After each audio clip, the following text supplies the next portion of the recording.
بەبێ یاسا بەبێ ڕێسا بەبێ دەستور بەبێ ماف بەبێ ڕێکەوتن و بڕیار هەموو ئەمانە سەرڕای ئەوەش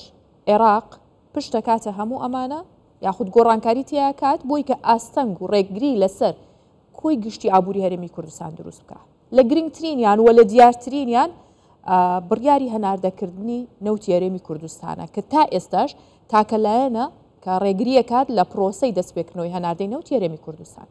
ئەم پرسە بە گرنگ دەزانین بۆیە لەگەڵ بەڕێز ئەحمەد سەفار بڕیاردەری پێشووی لیژنەی دارایی پەرلەمانی عێراق قسە بکەم بۆیە میوانداریمان کردو بە شێکی ڕاستەوخۆ لە دووهۆکەوە لەگەڵمانە بێت بەڕێز ئەحمەد سەفارم کاتت باش سڵاوت لێبێت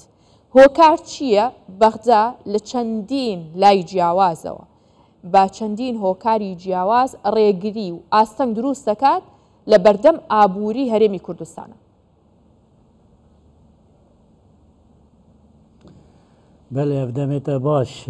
سڵاو بۆتەوە و بینەرێت کوردستان 24 حقیقەت ئەف کێشە نەفتێ و کێشە داهاتێت نەفتێشی ئەس هەرت بێژم ئەف کێشە کێشێت سیاسینە پترشک و ئەو کێشێت نفتی و دارایی بێن چونکو ئەوە مەسەلەکی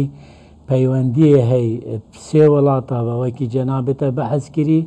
اجبلي او كومبانية الكردستان شول كان افاجي كومبانية بناء بيانينا وشوش ولاتش درفه هاتين ملف نفطي براستي ملفكي قالك آلوزة ومعقدة وسبب اوكو مسألة عقودة نفطي قريبسة نفطي ابيت الهريمي مختلف تماما او سيستمي تيتا بكارينان العراقي او ايك يعني ويري عقودة مشاركين ويري عقود خدمة العراقي دو هريما كردستاني يعني كو بو درهينانا نفطي وتسويق كرنا نفطي فروتناوي ازمونا يعني قالك نينا مسألك موضوعك نية نوكي عراقش كيفن داكوي بنية تحتية هاي بورية خويتين بلند اف خلافة شد بد خلافة كي علاقتي بكلفا درهينانا برميلة نفطي بهاي يعني كلفا هر برميلة كي الهريمة جهتها تقريبا $6 العراق معدلوي سي حتى $7 يعني ام بيجن معدل $5 فافرق اكيد تجبر هندي دبيت تجاوزها ابي تشتي يعني دبيت قريبستك ني اتفاقات نيشي بين القلبان كومبانيا حتى افكيشا بيتا شارة سركرني واجار دي زبرم خوش كابرز يعني افكيشا دبيت سياسيا بيتا حلكرني واز بيجم تشونا برز وزير دايبة عراقي بو امريكا احتمالا ايكش يعني ارمانج سركي اوكو افنافة بتشت انجام خسارتي بو عراقي جي وبو هريمي جي وكارتي كرنل سر مسألة عرض وطلب نفطي باشا برز احمد املكاتك كزيانة بو عراقيش زور جاري ازانريكا عراق زەرمەندیە کەمە لەم حاڵەتەیە بەڵام ئەو هێشتا پاساوە هێنێتەوە بۆی کە ڕێگری لە نەوتەکە بکات و لەگەڵەوەشدا بیانوێەوە ئاگرێ دەڵێ کێشەی تەکنیکی هەیە بۆ تەنانەت بۆ موچەش بە هەمان شێوەنەڵە کێشەی تەکنیکی هەیە ئەم وشەی کێشەی تەکنیکیە ئەم مەسەلەیە ینی بۆچی ئەکرێتە پەردەپۆشکردنی هەموو ئەو ڕاستیانە زانە يعني دفيت ام سي بابتا روهنكين يعني ضرورية چنكو تيكلنا كي تشد بتلنا بين سي بابتت مختلف ايك مسألة يعني وبلي نوكا بحث كر هجماري من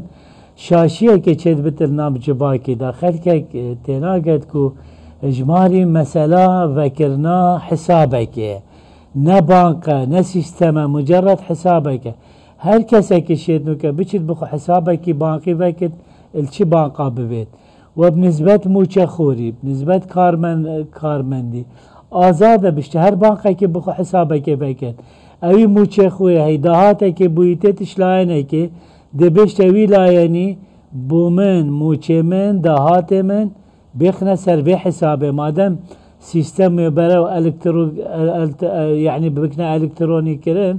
وسيستم كاش نمينه چونكو نوكا ازما سيوله يعني موچه گيرود بن ايكش اسبابا كو سيوله كيما باري كاش نينه 105 تريليون كتلة نقدية بس بترش 85 تريليون ويش دربي تياري نقدي أبا كيشه فعراق برو الكتروني كرنيتشن سيستم بانقي الفيري حكومتي دس بكري في بروجه هجمارا من شوطة كبوران دي يعني بلا تمام كتو نا بانقك تنية يعني مجموعة بانقا وريفا كرينا هيش بانق بشنا تيدا أبت مينت خيارة وی کارمندی وی مچخوری او بخو اختیار کرد کیش بان قد بيت ابا ايك يعني خلق بلا نترصد كو هجمارا من وكأنه دي راتبي بيت يعني دي بويك الكترونيك بيشينجي او دي بخو هل بجيرد كيش بانقه وي باوري بهاية بلا ببتوي بانقه ابا ايك خالا دوبسيه يعني اگر عراق تعامل القل هريما كردستاني بكت ويكي هريما كي فدرال اف مسألة توطينا باري ومسألة نافت يعني لستة فرمان برا همي ابا نياسايا چنكو دستوري داد بيجد اگر هريما كردستاني هبت او هريما ادبيت صلاحيات وسلطات خويت مالي ويت ديت ابوري هبن ادبيت صالانه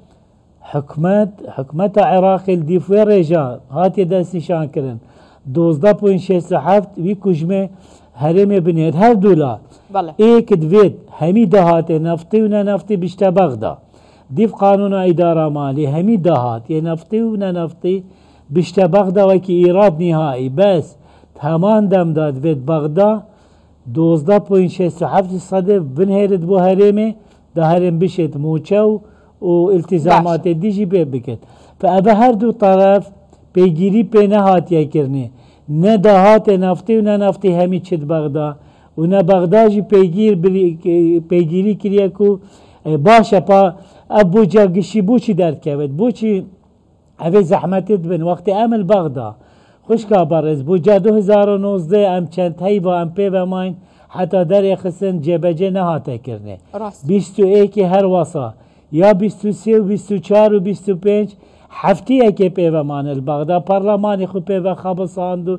و بو چیه نتیجه اگر او بو جنه ایتا جبجه کرنه هاتین بو جداین رخه که و تین پریا لیستا و هجما الکترونی توطین کرنه و اوه کشکی سیاسی ادبید سیاسی هم بیتا حل کرنه حتی دزگاه دارایی و یه محاسبیش و لیخوی تمام بکن باشا برز احمد تو ازمونێکی دوور و درێژ چڕوپڕت هەیە لەگەڵ ئەم پەرلەمانی عێراق لەگەڵ بەغدا بەگشتی بە گوێرەی بیرروبۆچوونی تۆ ئەو ئەزمونەی کە هەتا پێت وایە کە تەوتینکردن لەگەڵ پرۆژەی هەژماری من ینی ئەتوانرێ بەیەکەوە ببەسرێتەوە ئەکرێ ئەم شتە بۆچی ناکرێت من گوتەتە ینی من گوت جەنابێتەوە ئەجە بۆ بینەرێت بەڕێژیت بێژم اف هجماري من فيزا كارتك حسابك بانقية دبوتافك شينا تو بتشي بخو تشيكي اوي بوتا تشيت كت حكمت بشينجي تو ازادي بتشي كيش بانقي بيجي وي جهتي او مؤسسة وزارة بوتاوي باري فرد كت موچيتا حسابا من ويل فلان بانقي ابو مفريك نويري ممكن استفادة جيبكن و از بيجم كو مفاوضاتك السرتيتا كرنيجي كو ابي دمشكن القلوي توطينه وهندك بانك بينها البجارتن الفيري مدفت اس اشارتي بخالك بدم براستي بهاولاتي حقه كو باوري بسيستم بانقي نبت حتانوكا چنكو مسألة تعاملها نقدي سر باورية يعني ترست ثقة يعني السر هندي راتبت اف تاريخ عراق تيدا شوي حرب عراق وإيران ويا صالانوطي أو هلاوسانا تشيبو قيمة باريش دست شوي باريت خلق ماينة مصارف هذا حق يعني خلق حق بطرصد بس نو كالفيري ئەو بانقێت هەین دوورێت هەفتێ و سێ بانقا ئەژیل گەلم گەلێکیشوان بانقا نەجێ باوەریێنە بەس معناوی ئەو نینە هەمی سیستەمێ بانقی خراپە نە هەندە بانقێت هەین یعنی جێخوێت بازاری دا بکارێ بانقی ڕات بن ئەڤەت بێت بانقا مرکزی الگەل حکوومەتە هەرێمێ وەزارەتە دارایی اتفاقێکێ بکەن مجموعەک وان بانقا هەلبژێرن ئەوێت کو ڕئسمالێ وان درست شولێ بانقی درستت کەن احتیاطیە وان یە نەغدیل بانقا مرکزیە عێراقی هەی چونکو ئەو مؤسسەیەکی هەیت بین ضمان الودائع ئەو ضمانە ودائعت هەر زبوونێکت کەن بلا خەلک نەترست بەلێت مینن ئەو اختیارات بێت بووی کارمەندی بمینێت خوددانە هەژماری من ئەو بخو بانقی اختیار بەڕێز ئەحمەد داهاتووی موچە شایستەدارایەکانی هەرێمی کوردستان لەگەڵ بەغدا چی بەسەر دێت ئەم داهاتۆ چۆنە بێت؟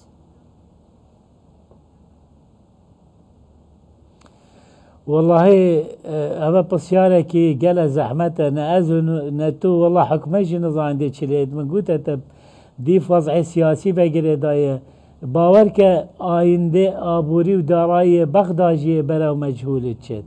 یعنی عێراق هەیوێمای اقتصادێکی ڕێعی وێ نەفتێت فروشت و پارێک باشە بوتێت وێ دتە موچاو شولێ دیە پێت کرد یعنی ئەvە مەترسیە زانستێت ئابووری و داراییدا سوبەهی ئەو ژێ دەرێبتنێ ئەوێ کو تەمویلان و سەدش ئیرادات عامێ عێراقت کرد ئەگەر نەمینێت یان کێم ببێت مەترسیە فەئەزت بینێ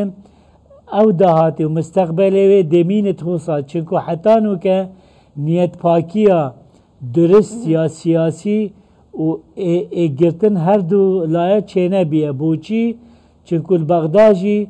بڕیار نە دەستێ یەک لایدایە ئەگەر نا دەستێ حکومەتێ بتنێدا بێت ئەدبێژم کێشە سانەهی دە چارەسەر بێت بەس مایتێکردنا سیاسیە یا پەرلەمانیە یا حکومیە و مایتێکردنا دەرەکی ژیە هەیت بێرێدا فەس بێژبینتر سەر ئەوێ علاقاتی سیاسی هەر وەختی ئەف علاقاتە ئارام ببن و باش ببن دێ وەزعی دارایی پڕێبەچێت و هەر وەختێ وی شکلی بن نا والله دەمینێت وەزعێکی هەلاویستی و دیماهیکێژی قوربانیە وی وەزعی هاوڵاتینە و موچەخۆر بەڕێز ئەحمەد سەفار بڕیاردەری پێشووی لیژنەی دارایی پەرلەمانی عێراق لە دهۆکەوە لەگەڵ ماوەی سوپاس بۆ بەڕێستان